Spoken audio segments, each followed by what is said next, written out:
Bien, nosotros todos los viernes, por la gracia de Dios, nos juntamos en este lugar y estudiamos la Biblia, perseveramos en la doctrina de los apóstoles, como dice el libro de los Hechos.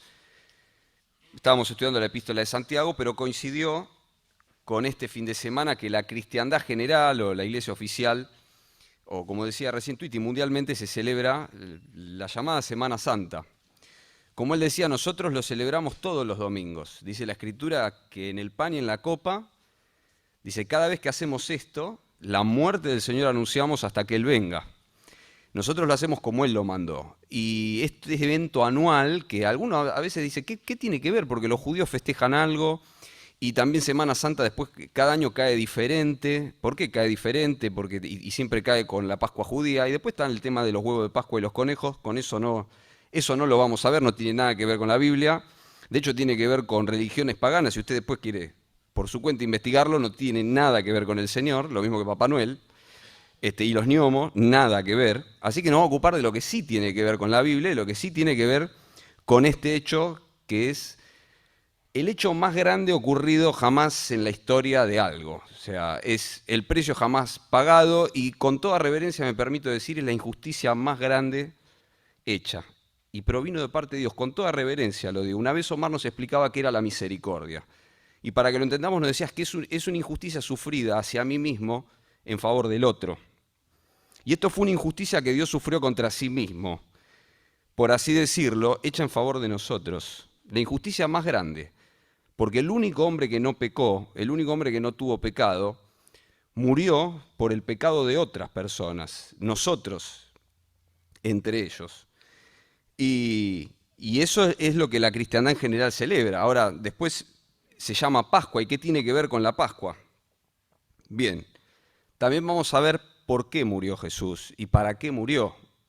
Porque que murió, todo el mundo, sí, hubo una persona que se llamó Jesús y murió, pero el tema es por qué pasó esto, por qué tuvo que pasar esto. Y este hecho divide a la humanidad. No nos puede dejar sin respuesta. Decía Jorge Escopazo, que está con el Señor, la palabra es profundamente apelativa. ¿Qué significa? Que requiere una respuesta. Lo que Dios hizo con su Hijo en la cruz sí o sí requiere una respuesta. Y el hecho de no darla nos deja del lado de la negativa hacia Dios. Vamos a ver un poquito eso.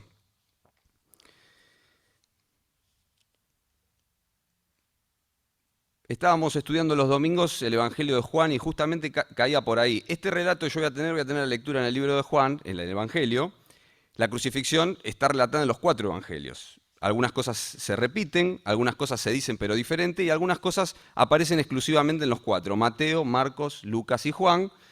Todos se complementan y cuentan lo que fue en la cruz.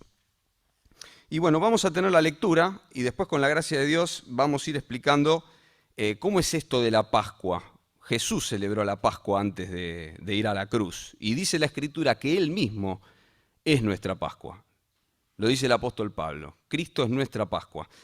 Voy a leer desde el 18, está delante de Pilato, en el versículo 36, y dice, respondió Jesús, 18:36, mi reino no es de este mundo. Si mi reino fuera de este mundo, mis servidores pelearían para que yo no fuese entregado a los judíos, pero mi reino no es de aquí. Le dijo entonces Pilato, luego, entonces sos rey. Respondió Jesús, tú dices que yo soy rey. Eso significa así tal cual lo estás diciendo. Sí, yo soy rey. Eso es lo que significa. Yo para esto he nacido y para esto he venido al mundo, para dar testimonio a la verdad. Todo aquel que es de la verdad oye mi voz. Le dijo Pilato, ¿qué es la verdad? Y cuando hubo dicho esto salió otra vez a los judíos y les dijo, yo no hallo en él ningún delito. Pero vosotros tenéis la costumbre de que os suelte uno en Pascua. ¿Queréis pues que os suelte al rey de los judíos? Entonces todos dieron voces de nuevo diciendo, no a este, sino a Barrabás. Y Barrabás era ladrón. 19:1. Así que entonces tomó Pilato a Jesús y le azotó, y los soldados entretejieron una corona de espinas y la pusieron sobre su cabeza y le vistieron con un manto de púrpura y le decían, salve rey de los judíos, y le daban de bofetadas. Al autor de la vida, al Dios creador de todo, es impresionante. Entonces Pilato salió otra vez y les dijo, mirad, os lo traigo fuera para que entendáis que ningún delito hallo en él. Y salió Jesús llevando la corona de espinas y el manto de púrpura, y Pilato les dijo, he aquí el hombre. Cuando le vieron los principales sacerdotes y los alguaciles, vestido así con el púrpura y la corona, dieron voces diciendo: crucifícale, crucifícale. Pilato les dijo: tomadle vosotros y crucificadle, porque yo no hallo delito en él. Los judíos le respondieron: nosotros tenemos una ley, y según nuestra ley debe morir, porque se hizo a sí mismo hijo de Dios. Los judíos no podían dar muerte porque estaban ocupados por los romanos, no les era permitido. Pero acá está clarísimo. El otro día yo le preguntaba a mis hijos, le hacía una pregunta capciosa. Yo le decía: ¿a Jesús lo mataron o él entregó su vida? Y se quedaban. Las dos cosas. Dice la Escritura que fue entregado por el consejo anticipado de Dios. Esto fue plan de Dios, pero los hombres lo mataron. ¿Por qué? Porque se hizo igual a Dios. Acá hay un tema con que él es rey. Él realmente era rey, pero Jesús mostró lo que había en el corazón de los hombres de esa época, que es lo parecido a lo que hay en el nuestro hoy en día. Y él contó una parábola y reveló lo que ellos pensaban y decían: no queremos que éste reine sobre nosotros. Y eso es lo que a nosotros nos separa de Dios. No queremos que Él gobierne sobre nuestra vida, no nos queremos arrepentir. Y esta es la razón: se hizo a sí mismo hijo de Dios. No había duda en que Él dijo que era el Mesías. Cuando el sumo sacerdote, lo leímos el otro día, lo conjuró, le dijo: te conjuro, es decir, lo que vas a decir ahora tiene que ser juramento, que nos diga si sos el hijo de Dios, y dijo sí. Y además le dijo una profecía de cómo iba a venir. Continúo la lectura, 8. Cuando Pilato oyó decir esto, tuvo más miedo. Y entró otra vez en el pretorio y dijo a Jesús: ¿de dónde eres tú? Mas Jesús no le dio respuesta. Entonces le dijo Pilato: ¿a mí no me hablas? ¿No sabes que tengo autoridad para crucificarte y que tengo autoridad para soltarte? Respondió Jesús: ninguna autoridad tendrías contra mí si no te fuese dada de arriba. Por tanto, el que a ti me ha entregado, mayor pecado tiene. Desde entonces procuraba Pilato soltarle, pero los judíos daban voces diciendo: si a este sueltas no eres amigo de César, todo el que se hace rey a César se opone. Voy al versículo 15. Pero ellos gritaron: fuera, fuera, crucifícale. Pilato les dijo: a vuestro rey he de crucificar. Respondieron los principales sacerdotes: no tenemos más rey que César. No queremos que éste reine sobre nosotros. Jesucristo dividió a las personas en ese entonces y las sigue dividiendo hoy. Entre los que, por la gracia de Dios, alguna vez yo me he arrepentido de mis pecados y he reconocido que yo necesitaba que Cristo reine. Y si esto se rechaza, es como ellos dijeron: no queremos que éste reine sobre nosotros. Sigo en el 16. Así que entonces lo entregó a ellos para que fuese crucificado. Tomaron pues a Jesús y lo llevaron. Y él, cargando su cruz, salió al lugar llamado de la Calavera, y en hebreo Gólgota, y allí le crucificaron y con él a otros dos, uno a cada lado y Jesús en medio. Escribió también Pilato un título que puso sobre la cruz, el cual decía: Jesús Nazareno, Rey de los Judíos. 23. Cuando los soldados hubieron crucificado a Jesús, tomaron sus vestidos e hicieron 4 partes, una para cada soldado. Tomaron también su túnica, la cual era sin costura, de un solo tejido de arriba abajo. Entonces dijeron entre sí: no la apartamos, sino echemos suerte sobre ella, a ver de quién será. Esto fue para que se cumpliese la escritura que dice: repartieron entre sí mis vestidos y sobre mi ropa echaron suertes. Y así lo hicieron los soldados. Versículo 28. Después de esto, sabiendo Jesús que ya todo estaba consumado, dijo para que la escritura se cumpliese: tengo sed. Y estaba allí una vasija llena de vinagre, entonces ellos la empaparon en vinagre, una esponja, y poniéndola en un hisopo se la acercaron a la boca. Cuando Jesús hubo tomado el vinagre, dijo: consumado es, todo está cumplido. Y habiendo inclinado la cabeza, entregó el espíritu. Yo leí en 2 oportunidades y los otros evangelios relatan más cosas que él dijo en la cruz y relatan más cuestiones. Ustedes habrán visto que dice: para que la escritura se cumpliese, para que la escritura se cumpliese. Cuando Juan el Bautista fue encarcelado y empezó a tener dudas y una crisis de fe, mandó a sus discípulos que le preguntaran al Señor Jesús si él era el que había de venir o esperarían a otro. Y el Señor Jesús no le responde: sí, soy yo. Díganle a Juan que soy. Sino que le da una respuesta más fuerte todavía. Vayan y díganle a Juan que los sordos oyen, que los ciegos ven, que a los pobres ha anunciado el reino de los cielos. Es decir, díganle que estoy cumpliendo todo lo que el Padre dijo. El Señor Jesús mismo en el Evangelio de Juan dice: si yo diera testimonio de mí mismo, no valdría. Otro es el que da testimonio de mí. el Espíritu Santo en la Escritura. Es mucho más fuerte que el Señor Jesús diga que cumple todas las profecías en la Biblia, profecías que están escritas cientos de años antes, en vez de que diga, sí soy yo. Podría decir tranquilamente soy yo, pero es mucho más fuerte que diga esto, que diga, yo cumplo todas las profecías. Y por eso es que esto está escrito para nosotros, para que no tengamos duda de quién estamos leyendo y a quién le estamos creyendo. El Señor Jesús murió un 14 de Aviv. 14 de Aviv es un mes hebreo, de Nisan se llama también. Y el calendario hebreo se corre con el nuestro, por eso es que Pascua cae a veces en abril, a veces en marzo. Ellos tienen un calendario que va con la luna. ¿Y de dónde viene esto? Bueno, esto viene de 1400 años antes de Cristo, más o menos, cuando Moisés sacó al pueblo, Dios sacó por mano de Moisés al pueblo de Israel de Egipto, que eran esclavos. La gente dice de las 7 plagas de Egipto, son 10 las plagas de Egipto. El otro día me lo dijeron, bueno, ustedes son las 7 plagas de Egipto, las 10 plagas de Egipto. La 10ª plaga de Egipto era la muerte de los primogénitos de todos los que estaban en Israel, un día antes de que Dios saque, por medio de las aguas del Mar Rojo, a Israel hacia la tierra prometida. La última plaga era la muerte de los primogénitos y le dio instrucciones precisas. Esto está en Éxodo 12 si usted lo quiere leer. ¿Y qué dice? Bueno, ustedes el día 10 de este mes, del primer mes del año para ustedes, les dice, el mes de Aviv, se van a elegir un cordero de un año, sin mancha, sin defecto. Lo van a elegir el día 10 y el 14 lo van a sacrificar. Y con la sangre del corderito van a pintar los 2 postes, serían las jambas de la puerta, el dintel de la puerta donde ustedes estén, porque yo voy a pasar con gran mortandad, va a pasar el ángel de la muerte, y todo el que no tenga pintado con la sangre de ese corderito la puerta, se van a morir los primogénitos, es decir, los hijos mayores nacidos de cada familia, no importa la edad que tuviesen. Y además instituyó esa fiesta por memorial para todos los años que cayese en esa fecha. Y eso es lo que celebra el pueblo judío hasta hoy. Pero pasado el tiempo, ¿qué dijo Juan el Bautista del Señor Jesús cuando le vio venir? He aquí el Cordero de Dios que quita el pecado del mundo. Y eso que Dios había instituido, así como tantas fiestas que tienen los judíos, esta no es la única, está el Día de la Expiación, está la fiesta de los tabernáculos, todas tienen que ver con esta persona maravillosa que es el Señor Jesucristo, que es Dios hecho hombre. Todas miran a Él en un aspecto diferente. Y este aspecto era para que el pueblo judío esté expectando y sepa quién había de esperar.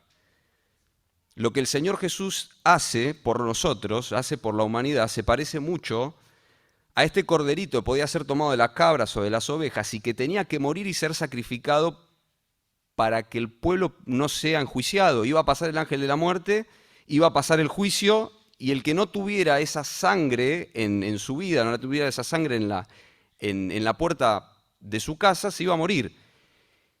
Y Cristo por eso derramó su sangre, el mismo día que se celebraba eso, para que, dice, todo aquel que en Él cree no se pierda, sino que tenga vida eterna. La Escritura habla de que la sangre de Cristo lava.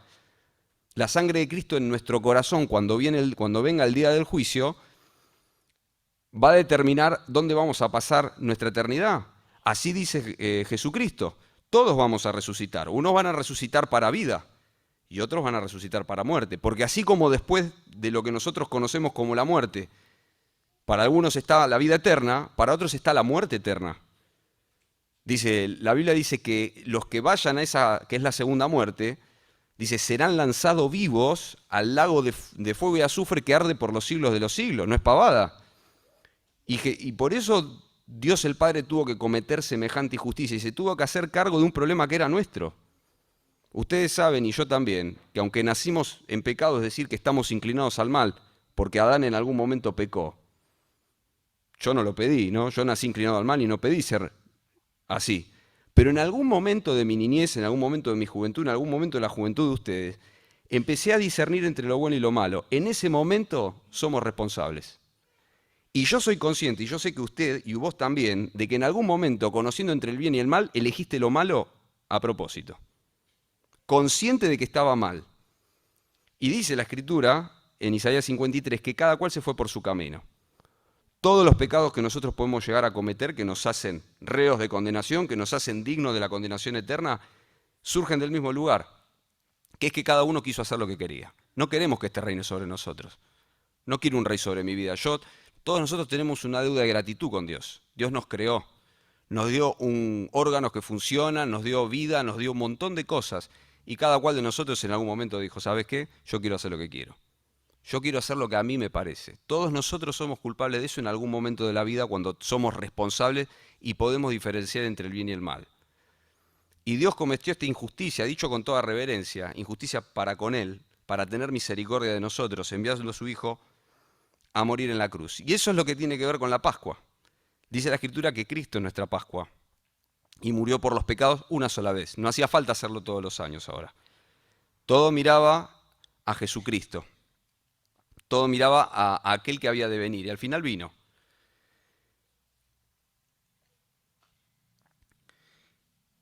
Es profundamente tan injusto este hecho que Dios cometió con su Hijo en la cruz, que no nos puede dejar sin respuesta delante de Él. Dice la Escritura, Jesucristo, que la luz vino al mundo y que los hombres amaron más la oscuridad porque sus obras eran malas. ¿Qué significa eso? Que Él, que es la luz, vino, habitó entre nosotros y eso nos denuncia a nosotros como pecadores. Yo soy digno de ser echado en el lago de fuego y azufre por los siglos de los siglos, y vos también. Y si Cristo no te lava y no pone en la puerta de tu corazón con esa sangre, si vos no le pedís que Él haga eso como se hacía en la Pascua, cuando venga el día del juicio delante de Dios, en el gran trono blanco, vas a ser lanzado al lago de fuego y azufre como yo iba a ser lanzado. Ahora hay un tema. Nadie ve que yo lo tenga pintado, ¿no? Nadie lo ve. ¿Cómo se hace esto? Bueno, esto se le pide a Dios. Se le pide a Dios en oración. Yo le tengo que pedir a Dios, perdóname. Yo soy el culpable de que hayas tenido que mandar a Jesús a morir. No puedo dejarte sin respuesta. No puedo vivir mi vida como si nada. Si vos tuviste que mandar a tu Hijo Santo, justo, sin mancha, no tendría que haber muerto Jesús en la cruz. Tendría que estar yo en la condenación eterna. No Jesús en la cruz. Eso es injusto. Pero Dios que lo hizo dice que la condenación ahora es no recibirlo. La condenación es no arrepentirme de mis pecados. Y como esto no se ve, lo que hay que hacer es pedírselo a Dios y pedirle a Dios que se manifieste. Y dice la Escritura, el Señor Jesucristo mismo, dice que el que tiene mis mandamientos y los guarda, ese es el que me ama. Porque no sé si alguna vez a usted le ha pasado, si ha ido a algún lugar o acá mismo o en algún lugar lo ha escuchado, que en muchos lugares se dice, bueno, ¿usted quiere ir al cielo? Sí, yo quiero ir al cielo. Bueno, muy bien, ¿no? ¿Usted quiere ser condenado? No, yo no, nadie quiere ser condenado. El lago que arde fuego y azufre, ni 2 días quiero pasar, nada. Menos hablar de la eternidad, por los siglos de los siglos, fenómeno. ¿Usted quiere que Dios lo perdone? Yo quiero que Dios me perdone. Bueno, repita conmigo, repito. Señor Jesús, te pido perdón, te pido que laves mis pecados. Muy bien, listo. Usted es un hijo de Dios, va al cielo. Puede ser. Si usted fue sincero, si yo fui sincero, gloria a Dios, usted es un hijo de Dios y es salvo. Pero la verdad es que ni yo puedo estar seguro de mí mismo, si yo lo hice así. Y esto, uno se juega la eternidad en esto, ¿no? Porque si yo hice esa oración y no estaba siendo sincero y después me dicen, bueno, venga, y nos sentamos acá y comemos todos juntos, y después, bueno, ayudo en tal lado y hago esto acá, y el día de mañana el Señor Jesucristo dice, en aquel día va a haber algunos que me dicen, Señor, en tu nombre echamos fuera demonios. En tu nombre hicimos muchos milagros. Y si yo les voy a decir, nunca los conocí. Porque el distintivo del que realmente se convirtió, que yo no puedo ver si realmente me convertí, porque no puedo ver si tengo el marquito pintado con la sangre de Cristo, del Cordero de Dios que quita el pecado del mundo, se tiene que manifestar en que yo quiero guardar los mandamientos de Dios. Nosotros siempre decimos, y es cierto, lo dice la Biblia, nadie es salvo por obras. Esto es una falta de respeto a Dios, del ser humano, porque es como escupir en la sangre de Cristo, pensar que yo por hacer las cosas bien me tienen que dejar entrar al cielo. Por eso es que es tan insultante. Pensar que por yo hacer buenas cosas, por portarme bien, por hacer algunas cosas, puedo entrar al cielo. Eso es escupir en esta injusticia enorme que Dios tuvo que hacer enviando a su Hijo a morir. Si alcanzase con que yo me porte bien, ¿para qué tuvo que morir Cristo en la cruz? Por eso es que denuncia que nuestro corazón está mal. La cruz de Cristo denuncia que está mal, que hay algo mal, que tenemos que tomar una decisión. Entonces, no por obras, pero sí para obras. Si yo me arrepentí de mis pecados, ahora quiero agradar a Dios, quiero que éste reine sobre mi vida. ¿Y cómo me doy cuenta? Bueno, porque me interesa lo que Dios piensa. ¿Sí? No por leer la Biblia voy al cielo, pero si voy al cielo tengo que leer la Biblia. Si a mí me interesa agradar a Dios, acá está. Dios se reveló a nosotros mismos así, hablando por el Hijo, hablando por la Escritura.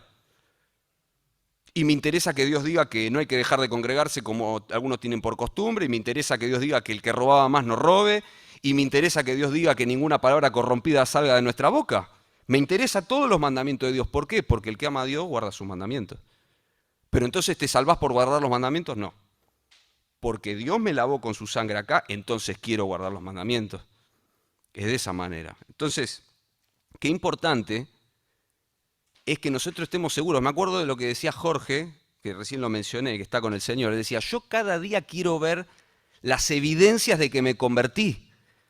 Yo cada día quiero ver las evidencias, porque que hice la oración una vez no es evidencia. ¿Qué es evidencia de que yo me convertí al Señor? Que tengo el deseo de andar como dice la Escritura, de que leo acá y a mí me pasa lo que dice acá. Que quiero andar con el Señor, que quiero caminar con Él, que quiero andar en sus caminos, no en los míos. Que quiero que este reine sobre mi vida, que me interesa que Él sea el gobernante. El otro día hablábamos con los chicos acá, con los preadolescentes, y viene totalmente al tema de lo que estamos hablando. Jesús es rey, pero el reino de Él no es de este mundo. Ahora, todo aquel que le recibe, el reino de Él se establece en la vida, y el rey, ¿qué hace? El rey gobierna. ¿Cómo me doy cuenta que yo soy un siervo de ese reino? Porque hago caso. Esa es la evidencia que tenemos que buscar. ¿Y cuáles son las cosas que a Dios le gusta? Las que están acá, no las que yo me invento. O las que a mí me parecen. No, porque a mí no me parece. Nadie me preguntó. Bueno, porque yo no lo siento, no me parece. Nadie me preguntó. Es lo que dice Dios, no lo que digo yo. Entonces, qué importante poder revisar cada uno si realmente estamos del lado de que cuando pase el juicio vamos a ir al cielo. ¿Y cómo lo hago para revisarlo? Y poder ver si estas evidencias de vida espiritual están en mi vida, si yo quiero andar con el Señor, o si no me importa que Él reine sobre mi vida. Me importa que Dios reine. Le decíamos con los chicos, ¿quién es el rey de tu vida? La gente hoy en día, mucho más que hace algunos años, hace lo que quiere. Yo no sé cómo la gente en general, yo creo que en el fondo si lo piensan bien se dan cuenta. Yo le decía a los chicos, me lo contestaban al toque. Cuando yo era chico, la gente estaba mucho más acristianada sin ser del Señor. Toda la sociedad era con muchas más costumbres cristianas y por tanto mucho más piadosas. Pero hoy en día la gente hace mucho más lo que quiere y está más insatisfecha que antes. Se separan más rápido, se divorcian más rápido, cambian de esto más rápido, insultan más, hacen un montón más de cosas más que antes y son más infelices, mucho más que antes, más insatisfechos. Es evidente, ¿no es cierto? Ahora, ¿quién gobierna sobre la vida de estas personas? Ellos. Yo antes de convertirme al Señor, lo que más me gustaba era hacer lo que yo quería. Yo le preguntaba a los chicos, ¿usted para qué quiere ser grande? Y porque puedes hacer lo que querés, me decían. Yo quiero ser grande porque puedes hacer lo que querés. Bueno, vayan pensándolo, porque si ustedes son hijos de Dios, uno tiene ese impulso, pero uno lo que tiene que saber que el que tiene que mandar, el que tiene que ser rey, es Jesús. Si yo soy el rey de mi vida es una mala señal. Tengo que revisar si esa oración que hice realmente fue sincera. Si yo soy el rey de mi vida. Ahora, si Él gobierna mi vida y yo tengo una voluntad pero hago la de Él, voy por buen camino. Así que bueno, ahora le voy a dejar a Omar para que ore y el Señor nos bendiga para que realmente, como decía Jorge, podamos ver las evidencias de que hemos nacido de vuelta todos los días. Y si no ha sido así, pedirle al Señor. De todo corazón, en oración, con las palabras que a usted le salga. Orar y decirle, Señor, yo me arrepiento de mis pecados, yo me quiero arrepentir. Señor les bendiga.